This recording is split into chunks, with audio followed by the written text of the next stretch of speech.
Hello everyone, Chris here and welcome to today's video. I am going to be talking to you about 10 ways you can become a better Warhammer 40k player. Like, what more could you want in life? Let's dive in.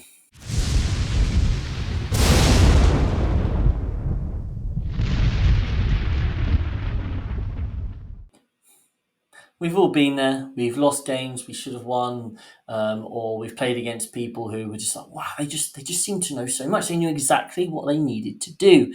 And what I thought would be a nice opportunity to do was just to go through 10 things that I think will really up level most people, really. I would like to think that every single one of you watching this video will find at least one thing that will make you go, oh, actually, I could try that. Okay, so let's just dive straight in. Let's dive straight in. So first of all, if we're thinking about list design, obviously there are loads of different ways we can go about building lists. The focus of today's video is how can we build or how can we play better? How can we become a better player? So I'm not going to be thinking about fluffy lists and that sort of thing. I've got some questions here for you that I think you should be thinking about when building your list. That's starting right from the beginning when you're choosing your faction, all the way through to maybe those fine little decision points that you have right towards the end of making your lists. So, first of all, you've chosen your faction, you love your faction, whatever. What are its strengths? Okay, every faction has strengths, every faction has weaknesses. You need to build into those. So, first thing first, you need to identify the strengths of your chosen faction. Once you've done that, you then need to work out how is your list going to win its games? What's it designed to do? So, you'll have some armies which are designed to table your opponent. Great. Cool. So, you're going to build in a lot of killy things. You're going to have some lists that are designed to do fixed secondaries. Cool. So, you're going to have that as a core of your list. Some lists which are just designed to score the secondaries really well. So we're going to have lots of things regarded there. You might go, you know what, I'm going to flood the board and I'm just going to block up all the space and win on the primary. Cool. Then you're going to go for a horde list. Going back to the previous point, if you're playing Grey Knights, that horde list of bodies isn't a viable option. You play Tyranids, it absolutely is. So you've got to link those things together. When it comes to building your list, it's important to think about the roles. Okay, so we need to be thinking, well, is this a unit here to be killing stuff? Is it a unit here to be scoring secondaries? And vice versa, you might be thinking, I need units to score my secondaries. What ones do I have available in my index or my codex to actually score those? Let's say you've gone for a killing list, right? Killing's all well and good, but it's actually quite hard to do in 40k with how densely packed a lot of the boards are these days. So you do need to be scoring your points, especially your secondaries. What do you have in your list that scores those? If you think back to those like Ironstorm lists with all the tanks, great. They still had units of scouts, didn't they? They still had maybe infiltrators. They still have the odd thing just to go and score some of those cards because points mean prizes, guys. One other thing to think about is what is the mission pack? It might be that there are certain missions or certain things related to battle line. It might be that the terrain format is quite open or actually it's extremely dense. So don't just say, oh, I've got my list. What am I going to do? I'm just going to take my list. I've got my list. I'm going to take it. Have a look at that mission pack. Are there any adjustments you can make? That also links to the meta, right? If you're playing into your local meta, it might be, oh, I know if I want to win this event, there's always this really good demons player there. So as a Grey Knight player, I might be thinking, oh, I guess I better take Drago to give me a chance in that matchup. Right. And then finally, managing deep strike and rapid ingress. I think this is a really minor point, but actually is quite prevalent. I recently played or came up with a Tyranid list, Vanguard Onslaught. And I was like, yeah, I could rapid ingress down this and this and this. And actually, the reality is you can't, right? You look at CSM players who are always wanting to rapid ingress in their warp talons. But if they build other things into their list that they also want to rapid ingress, it becomes a bit clogged and you can't actually get the ordering right. So it's really important just to be thinking, just don't go, I'm going to have these 5 options as rapid ingress or deep strike. Like you want to be thinking about those things. And those are like the minor details. Okay. So with your list design, just have purpose. Don't just throw things in. Oh, this could be it. Investigate. Are there other options? Are there things that could do the job that you're trying to assign it to for this unit? Is there another unit that could do it better? Right. Deploy backwards. Hear me out. How many of you turn up to the table, go, oh, there's a big ruin there, big ruin there, big ruin there. Cool. I'll put this unit here, this unit here, this unit here. Done. He now can't see me. Okay? That's kind of like a mid-level deployment. Obviously, the early deployment is when you first start learning, you're like, I'll deploy here because if I go first, it's a good time. And then you go second and you lose some units to shooting, right? So this is how I think you should be deploying. Firstly, you want to look at the lines of sight and threat ranges of the key enemy units and where they're most likely to go, focusing on the lines of sight though. Okay, so you can pick terrain features, the gaps, work out where those gaps are. You don't want to deploy in those areas. That makes sense. Next, you want to work out where you're going to be or where you want to be turn one. Okay, I want to be behind this ruin. I want to be in this staging point. Then you place your models in a position so they can get to that spot, but are avoiding the lines of sight, which you have already mapped out. Okay, and if you do it that way, you then won't be having any issues of, oh, I actually can't get anywhere turn one. I think it's actually quite easy to just deploy up against the wall. I know I remember playing a game last year quite early on in 10th, and I had my Harlequins, I had my Star Weavers, and I put them up against the corner of the L. And because in the old days, in 9th edition, you could just fly over the L. And actually, that then cost me movement, having to go back and around. When reality was, I should have just been a few inches further back so I could go straight out because I was worried about getting shot at, but actually he was never going to be able to get anything in position to shoot that, even though it was kind of out in the open. So think about what your opponent's doing, think about where you want to be, and go in a backwards kind of way, and hopefully that'll mean you get into better positions early on. Usually you want to put your infiltrators last because then you can respond and like analyze the battlefield. The reason you wouldn't do that is if they also have infiltrators, then you want to drop down first, put yours where you want. The only exception might be if you're trying to prolong important drops. So maybe they've got a big, scary shooting unit. You want to know where it's going. So you're trying to get rid of all your early chaffy deployments first, and infiltrators might be one of those if you definitely know where they're going anyway. But when you've got a bit of an option where your infiltrators go, and they don't have any, I would recommend putting them down last. Deploy to score your cards. Okay. Secondary cards are so important now that because they're a lot harder to score. The scores are generally a bit lower in Prior Nexus. When you get a card like Containment, which is 6 points, you get a card like Area Denial, which is 5 points. You can't afford to not score that. You really need to. So it's a bit like in the old days where you were deploying 9 inches away in a corner so you could get Investigate Signals if you drew it first turn. Now we're looking for that for Containment. You need to score that 6 on Containment, deploy accordingly. And on top of that, deploy to deny your opponent's cards. The classic one is Overwhelming Force. Let's say they've got Indirect. I remember this happening in a game to Blood Angels. I put my Rangers, when I was playing Eldar, off the objective. He had a Whirlwind, and he was like, why are you putting them off the objective? I was like, well, if you draw Overwhelming Force, you're going to kill me, or you might kill me on an objective. He was like, oh, that's a good idea. Never even thought of that. So just think about it when you're deploying. Don't give them obvious things. Right. All right. Number 3, understand the mission, and please, please, please track your scoring. Okay. So first of all, know and understand how primary is scored for the mission. It does happen sometimes. But like Scorched Earth, 5 points for holding 1, 10 points for holding 2. You don't need to hold the third one. It makes no difference. Purge the Foe. You only need to hold 1. Yes, you need to make sure your opponent's not holding more, but you only need to actually hold 1 in theory. So just make sure you're always aware of that. Track your primary scores, remembering it caps at 50.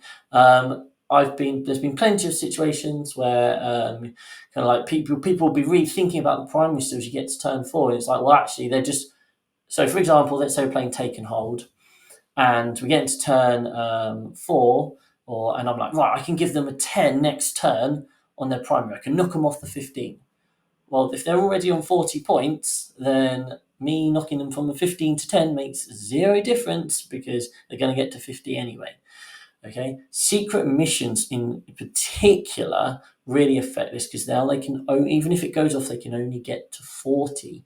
And I played one game where I kind of was like, well, he's taking a secret mission, he's gonna get to 40 because he's gonna get a secret mission off. I don't need to worry about trying to deny his primary in the slightest anymore. Like those sorts of things. As I said earlier, please track your score in a game. I just played a tournament, and 3 of my opponents just let me track the score on my phone, and they had no idea what the score was. And like, firstly, it just opens up to issues, right? Your opponent might be a bit shady. But secondly, like, surely you want to be knowing the scores, how close it is, how you need to be playing, and all that sort of thing. So, yeah, use the Tabletop Battles app, write on a pen and paper, on a whiteboard. Various players do it in a variety of ways, but please track it. It really will make a difference. Just trust me, as long as you're paying attention to it. You want to also consider the specifics. So here's an example, right? Playing post a phone, you go first, right? You're not going to get a kill, but you draw engage on all fronts. So you're like, all right, okay, I'm going to go send a unit up to this corner, and I'm going to get 3 points for an engage. Good times. But then you've given your opponent a kill. That kill is worth 4 points. So you've scored 3 points and they've scored 4 points and they've taken out one of your units. Okay. So when you're playing missions like Purge and those sorts of things, just really consider the specifics, weigh it up. Like, is this actually worth it? The game is about points. Fundamentally, it is about points. You can win your game and not kill a single model. It is genuinely possible. So really focus on the points. Points mean prizes. Right, number 4, plan your turn before moving any models. Okay, planning your turn. When your opponent's having their turn, you want to be thinking, what can I do here?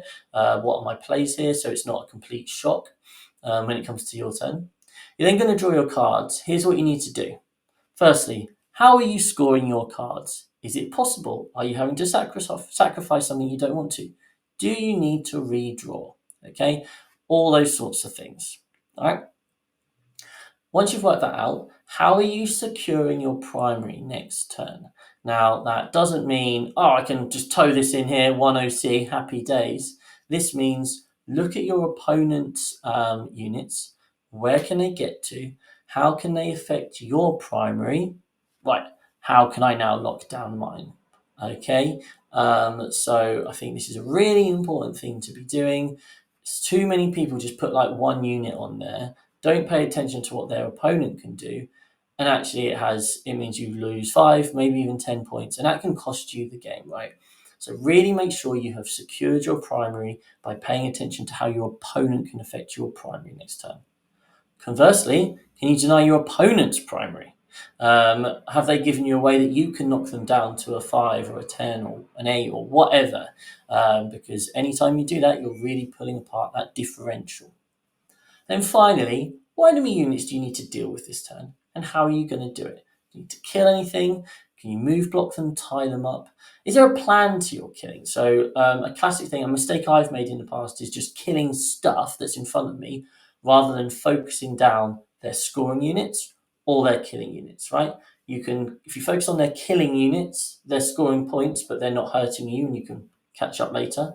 Or you can focus on their scoring pieces, because then that could mean that their killing units, their big scary units, are having to score the points for them, which is not what they want to do. I played Custodes recently. I forced him to lock his big scary warden brick, just sat on an objective for the entire game. Hey, that's a win for me. I can now deal with the rest of the force.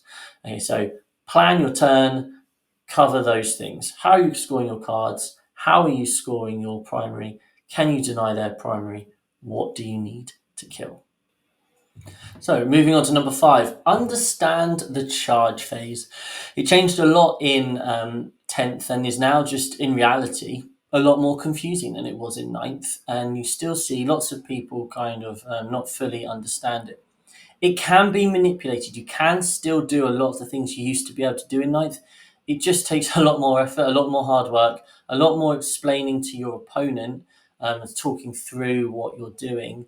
And it's just a bit more effort, isn't it? Really, but you just need to be methodical in your movement phase positioning. That's really important.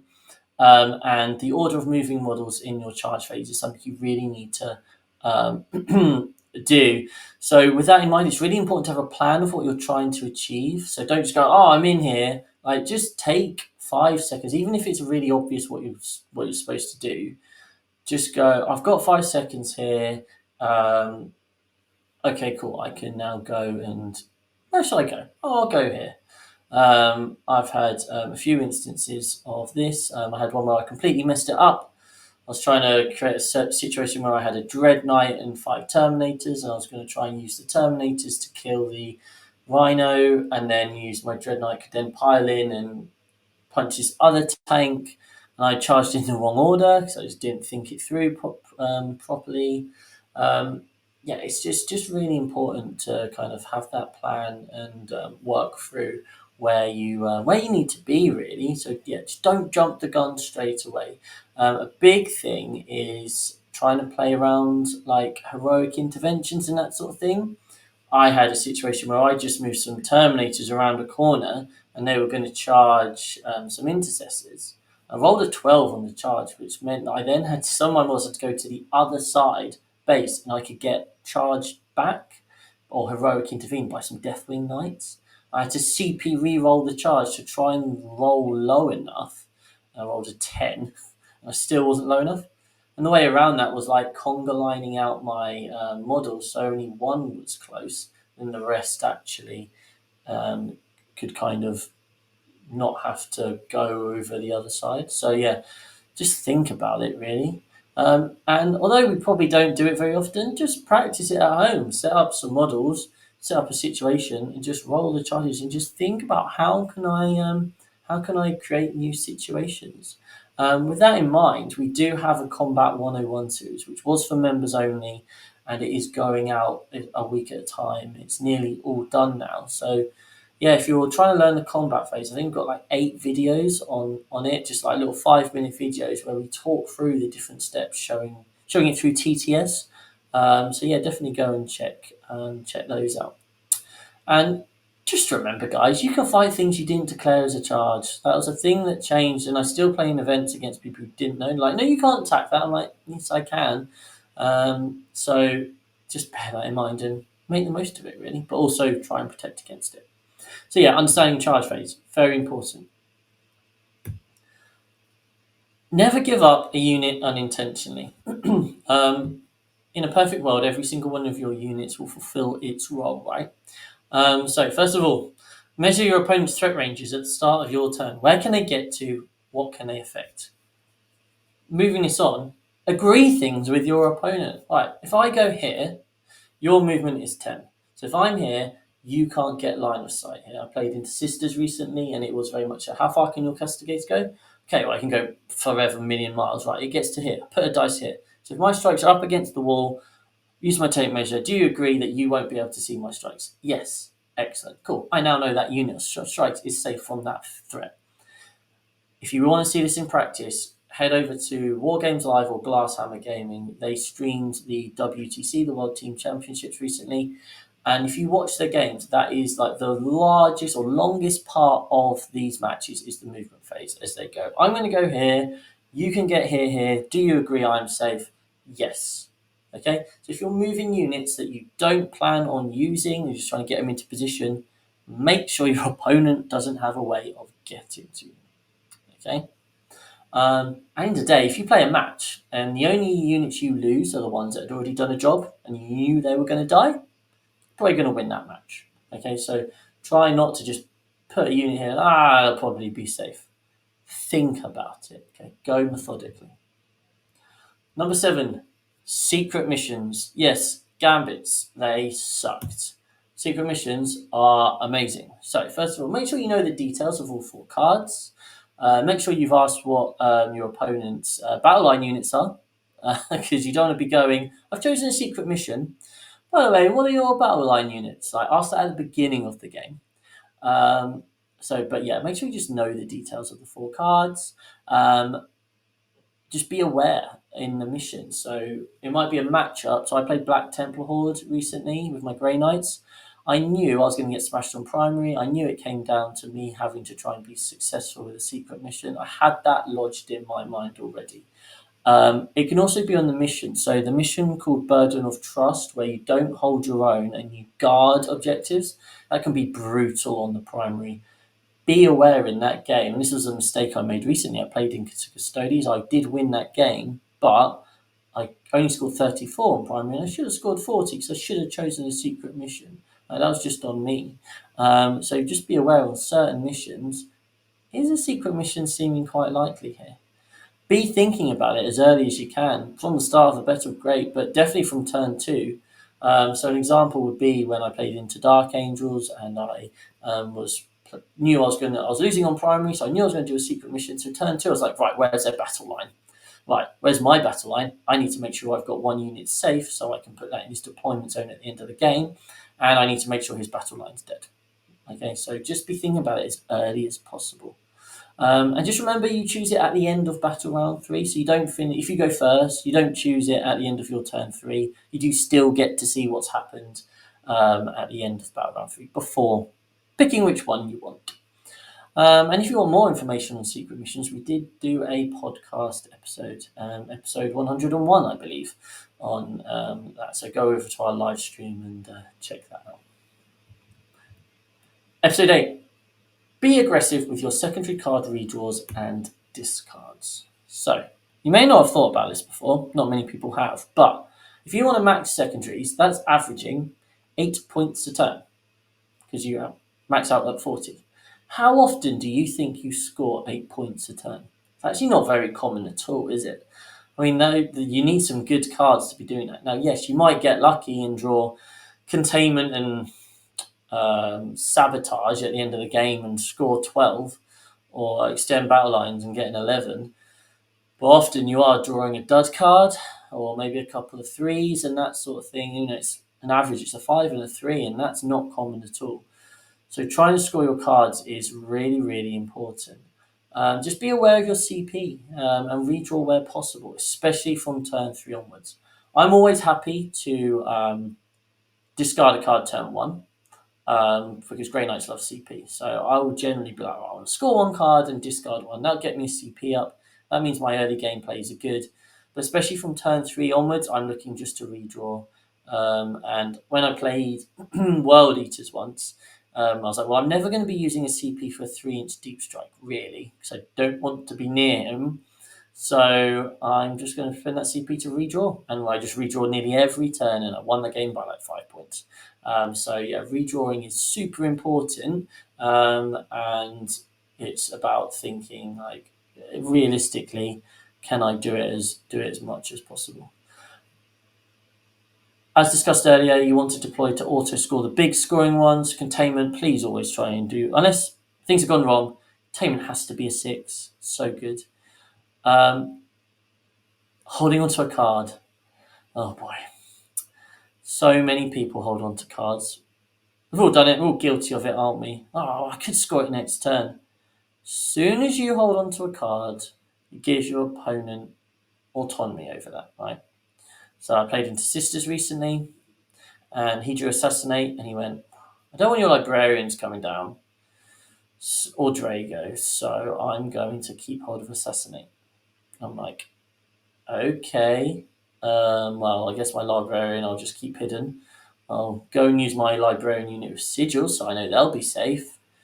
And I just won't use Drago's unit yet. And cool, that's a waste of card and 5 points. And the big issue in that game was secondaries for him. It's very, very rarely worth it to hold on to a card. So just ditch it, get the CP, move on. There are now a lot of cards which I personally believe are traps. So unless you can be absolutely certain you're going to score them, just discard them. Recover assets and sabotage can be especially tricky. If you're going to sabotage, you need to be 100% sure they can't get over to that sabotage unit. Recover assets, are you 100% sure they're not going to be able to kill those units that are recovering assets? Okay, so just bear that in mind. Quite often it's worth a discard. And finally, just weigh up the points scored versus the cost, like the opportunity cost. For example, putting a unit into the enemy's deployment zone from behind enemy lines, that gets you 3 points. Good times. But is it really worth it to probably lose an additional unit for that one extra point? No. So just take the 3 and be happy. Okay, so just weigh up those options when you're scoring your cards. I know with Grey Knights, my units are very valuable. So when I draw behind enemy lines on turn 1, I'm like, oh, I've got to go put some Grey Knights strikes there. I'm like, oh, this is sad. I'm losing a unit for 3 points. Can I use them to like move block as well, or just shoot some chaff, that sort of thing? So yeah, it's weighing up the pros and cons, but generally, just try and score your cards. Just try and score your cards as best as you can. Okay, number 9, practice with intent. Right. How many times do we just go along to our Tuesday night game with our friends and we just play our game and we try and beat the living shit out of each other, and everything's just is what it is, right? You're playing as if it's a tournament game, but almost in some ways slightly more serious because you don't want to lose to your friend. That's not the way forward, guys.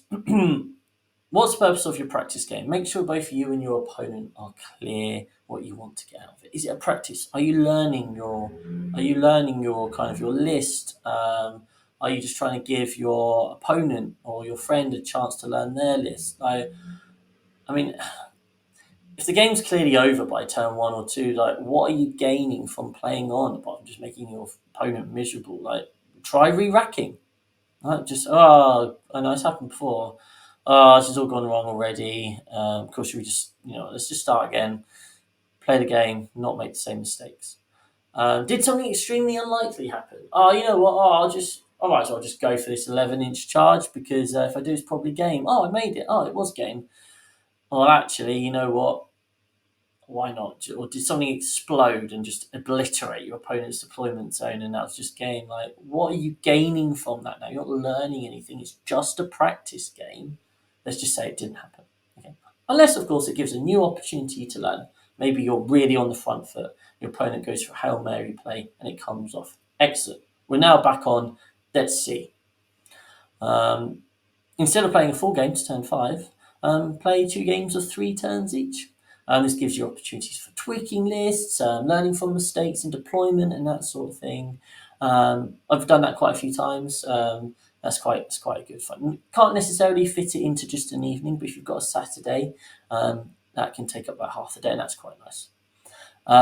Play cooperatively, play with your friend. Like, although you're playing against an opponent, like work out, like, if I did this, what would you do? Just talk it through. Leave your ego at the door. I can't say it enough. It's so important. The win does not matter. Okay, make life hard for yourself. Give constant takebacks. You'll benefit from this in the long run. Okay. And finally, number 10. Just play a player better than yourself. What are you learning from hammering the local gaming store players? Like, not much really. Try and find other players in your area, other clubs. Go to events. It makes such a big difference. Like, what is so noticeable for me at the moment when I go to UKTC events is what the standard is like. Like, it's just full of players who are more than capable of going 3-2, and you will learn a lot. Like, if you get to play against one of the top tier players, like Arsenal, what should I have done differently? Like, how did I get it wrong? Played Jack Type recently, who just recently won the Leeds Super Major, and I lost, and I was like, "Well, how should I have gone about it differently?" And just talking through and having those conversations is really, really beneficial. For those of you who get to play TTS, great opportunity to play against some great players out there. There are loads of Discord communities. We even have a Discord community, and loads of people wanting games all the time. So yeah, if you're into TTS and enjoy the online version of the game, then definitely try and. It's a great way of practicing, getting reps in, visualizing the game in a different way, playing against high quality players. But wait, there is of course a bonus tip. YouTube is awash with many great content providers who can give you loads of advice on a huge range of things. You've got Vanguard Tactics, who even have their academy. They teach you the entirety of the game. They're great. You've got Art of War, who are showing lots of coaching games, stream games. They're some of the best players in the world, and they're showing you step by step how they play the matchup, how they play the game. They're not doing these steps because they're doing it for coaching. They're doing these steps because that's actually how they play. 40k Dirtbags, they're really great. Do some really good content. They've got Patreon coaching and stuff. It depends what you're looking for, right? We find that Art of War, although they're good, their meta is completely different to ours, and they have takes from the top end of the game. A lot of us mere mortals are hammering around that 3-2-4-1 mark, and we're keen to kind of like get that across. So yeah, come join us at 6 Plus Plus. You'll see we post lots of videos each week. We do have a member section where we have members only and early access and that sort of thing. We do have coaching, but just get out there, look at a load of content. And please, of course, if you have enjoyed this video, if you're not a subscriber, which 50% of you on average are not, then please do consider subscribing to us, or at least give it a like or a comment if you've enjoyed it. Let me know what thing had you never thought of in here that made you go, oh, that's a good idea. Or conversely, what other tips do you have for players looking to step up to the next level? Just let me know. Let's get a good conversation going in the comments. Hopefully you've enjoyed the video. It's been really fun for me just to go over it, and I definitely need to pay attention to some of these tips for myself, to be honest with you. Thanks a lot for joining. Take care.